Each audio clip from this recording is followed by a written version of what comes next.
Hello everybody! Welcome to Social Studies with Ms. Rogers World History Edition.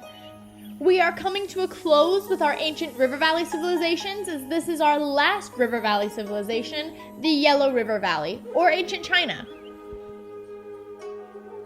Chinese culture dates back more than 4,000 years. It's definitely the world's oldest. China also has the largest population of any nation and is made up of more than 50 ethnic groups, all speaking several languages and even more dialects. The diversity of its people reflects the diversity of the land and the climate. The ancient Chinese civilizations had so many natural barriers, and what did that mean? It meant they could be protected from invaders. These natural barriers kept the civilization of ancient China extremely isolated from outsiders. And it meant there wasn't a whole lot of room for cultural diffusion. Cultural diffusion is the spread of cultural beliefs and social activities from one group to another. It's the idea of sharing your cultural beliefs and activities with other people, and maybe even learning a thing or two yourself. Cultural diffusion is how societies change and grow, and if there's no opportunity for cultural diffusion, then a society has no choice but to face continuity. There's nothing to influence them. It could be food, catchphrases, holidays, anything. Cultural diffusion happens just when societies interact with each other. It's like your friends. The more you hang out with them, the more some of their characteristics might rub off on you. And it's not that you're trying to act like them, it just kind of happens. But the point is, there wasn't really anyone going in or out of ancient China due to all the natural barriers. So there was no one to influence Chinese culture and also no one to pass it on to. That means Chinese culture stayed pretty constant and contained. The Yellow River Valley civilization settled along two rivers, and just like Indus, they had a native name and more of a westernized name. The main river in this civilization, the Huang, or the Yellow River as we refer to it in the West, stretches across China for more than 3,400 miles. It carries its rich yellow silt all the way from Mongolia to the Pacific Ocean. The yellow silt is absolutely where the Yellow River gets its name from. The Chang, or as Westerners call it, the Yangtze River, is even longer. It flows for about 3,900 miles across central China before emptying into the Yellow Sea. China's forbidding landscape is a dominant feature of the Chinese life and has played a huge role in Chinese history. Again, geographical barriers like mountains and deserts have isolated the Chinese people from other parts of Asia. The people of China didn't even consider to leave their society to look for something like trade or other natural resources. That means that they had to make do with the resources they could find within their own civilization. Since it was hard to leave, people within China just traded amongst themselves. Fortunately, finding a variety of resources within China would not be a problem. China has such a variety of different climates, such as farmland, mountains, deserts, coasts, that there are so many options for natural resources just within this one area. Historians of China have traditionally dated the beginning of Chinese civilization to the founding of the Xia Dynasty over 4,000 years ago. We don't really know much about the Xia, though. In fact, we're not really sure if it really existed or if it was just a Chinese myth. So in school, we typically start with the Shang Dynasty. China under the Shang Dynasty was primarily a farming society, and it was ruled by an aristocracy. An aristocracy is an upper class whose wealth is based off of land and whose power is passed from one generation to another. Archaeologists have found lots of evidence of super impressive cities within the Shang Dynasty, and they've also found lots of evidence of bronze tools and artifacts. Ancient Chinese religion consisted of two different kinds of spiritual deities. They were polytheistic, so they worshipped a group of gods, but they also worshipped their ancestors. They believed that when family members died, they gained supernatural abilities in the heavens. And if the spirits of the ancestors were happy, then both the crops and the well-being of the family was healthy and positive. In order to communicate with these ancestors, and the gods as well, priests would use something called oracle bones. These were bones that priests would scratch questions on, usually questions asked by rulers, such as, will we be victorious in battle? Will the king get over his illness? Is this decision the kingdom is making a good idea? The priests would then take heated metal rods and use the heat to crack the bones. They would then look at the cracks and read them to determine what the ancestors responded with. The priests would then record whatever answers they found they were given, and then they would store the oracle bones just in case they ever needed to check back later. In addition to oracle bones, we've actually found evidence of human sacrifice within royal tombs from the Shang Dynasty, and what that tells us is that these royals really believed that human sacrifice would win them favor with these gods. The markings that priests would make on those oracle bones would later turn into modern Chinese writing. The Chinese language is probably the hardest in the world to learn and understand. One of the reasons it's so difficult is because many Chinese languages use the same writing system when writing words down. However, the spoken language is not 100% the same. As the Shang Dynasty reigned on, its very last strong leader was a man named Wu Ding. Wu Ding would live among the common people so that he could understand their way of life and understand their needs so that he could best meet them. Wu Ding was definitely a strong ruler for the Shang Dynasty, but unfortunately there wasn't anyone who could follow his act. The next series of rulers would not be as great as Wu Ding. There was Wu Yi, who made fun of the gods and religion so much that one time when he went out for a hunt, he was struck by lightning and killed. Everyone said that it was clearly the gods punishing him for being so disrespectful. Zhou Wang is another example of a not-so-great ruler for the Shang Dynasty, and he was actually going to be the last ruler of the Shang Dynasty.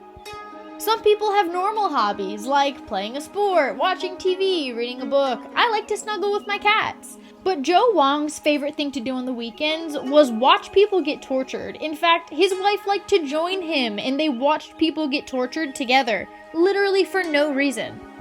He's also going to build something called a wine lake and a meat forest in his backyard of the palace. What that means is he quite literally makes a swimming pool full of wine, and in it includes this island of tree-like meat skewers. Which might at first sound kind of cool, but in reality there's so many other things that the ruler of a nation should be doing with his time. I mean, when your family is going hungry, you want your king to be doing something about it and not just spending all his time in his wine pool eating meat trees.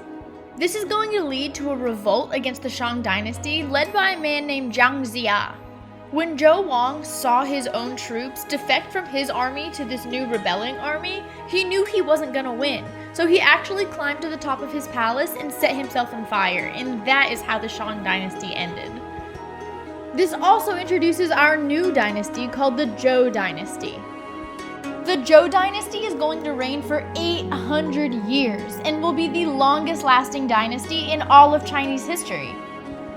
The ability of the Zhou army to revolt against the Shang and then take power and establish a new dynasty comes from this idea called the Mandate of Heaven. The Mandate of Heaven states that the heavens keep order within the universe through the emperor. It's said that he is another direct link between the heavens and the mortal world. Since this emperor was chosen by both the ancestors and the gods, he ruled by a mandate or authority to control straight from the heavens. The Mandate of Heaven became crucial to the Chinese government. However, it also became a double-edged sword. As the chosen one, emperors had to rule justly and with efficiency. If the emperor kept the gods pleased, they would protect the people from natural disasters and bad harvests. However, if the emperor failed to rule effectively, and it seemed as if the gods were punishing the people, some might see that as the emperor falling out of favor with the gods and the ancestors. This brings us to a concept called the Dynastic Cycle. It's the process in which dynasties cycle throughout Chinese history. It starts with a new ruler who's considered to be the chosen one, and they create a new dynasty, a new family name. Like the Shang, for example. You have a series of rulers who do great things for the nation, like Wu Ding. The people are happy, and they're confident that the gods and ancestors look favorably on this ruling family. However, eventually the rulers become not as great. Governments become corrupt. Then you have rulers like Wu Yi and Zhou Wang who really just are terrible rulers. And when you couple bad rulers with unfortunate harvests, maybe even natural disasters, people start to believe that you might have lost favor with the ancestors and maybe you lost the Mandate of Heaven. This will tempt different powerful families within the nation to challenge these emperors, because if they're successful, it's usually seen as, oh, the ancestors have chosen me to be the new rulers, and that will create a new dynasty. Think of it kind of as a spiritual fail-safe. If a ruler or family of rulers become unworthy, the heavens will make sure that people who are worthy come to power. Or at least that was the idea. That's how it was seen by the people. That is what happened when the Zhou challenged the Shang. The Zhou won, therefore they are seen as the new chosen ones. They now possess the mandate of heaven. And though some dynasties, especially the Zhou, will stay in power for hundreds of years at a time, this cycle is continuous for the rest of Chinese history.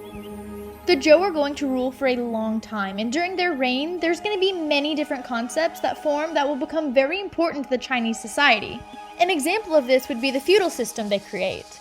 Feudalism is a social structure that's based off of loyalty. And although prominent to the Zhou dynasty, I want your big takeaways from this lesson to be the mandate of heaven and the dynastic cycle. Feudalism is going to be something that we focus more on during the Middle Ages. Before we move on from the Zhou, I do want to mention that the Zhou reign does include something like a philosophical golden age. The formation of both Confucianism and Taoism are going to be huge events during the Zhou rule. These are both philosophies that still have major influences on China today. The Zhou's golden age will last for a long time. However, the nation will also become very fragmented. Within the larger nation, you'll have smaller kingdoms kind of pop up all around. And as these Zhou rulers start to decline in morality and efficiency, these smaller kingdoms will start to challenge these Zhou rulers, just like the dynastic cycle says. This will lead to something called the Warring States period. The Warring States period is a giant civil war within all of China. These smaller kingdoms from the Zhou dynasty want to receive the mandate of heaven more than anything. They all truly believe they're chosen to be the next ruling family, though only one can win the war. The actual winners of this mandate of heaven become the Qin dynasty. They are the new dynasty of China. And all that means for our class's purposes is that this dynastic cycle is once again starting over. And it will continue to do so over and over and over. This cycle will continue for centuries until in 1911, the very last dynasty of China, the Qing, will finally come to an end.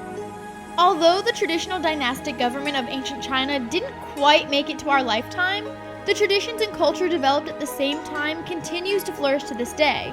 They are all so fascinating to study. If you're one of my kids, we're going to be looking at various cultures and philosophies from not just China, but all of Asia in class. If you're not one of my kids, I really hope you get the opportunity to look at some of these super fascinating cultures. We have finished with our ancient civilizations, and next we're going to look at world religions, which is by far one of my favorite things to talk about. So I hope you're excited to see me completely nerd out over all of these different religions and cultures. Until then, see you later guys, have a great day!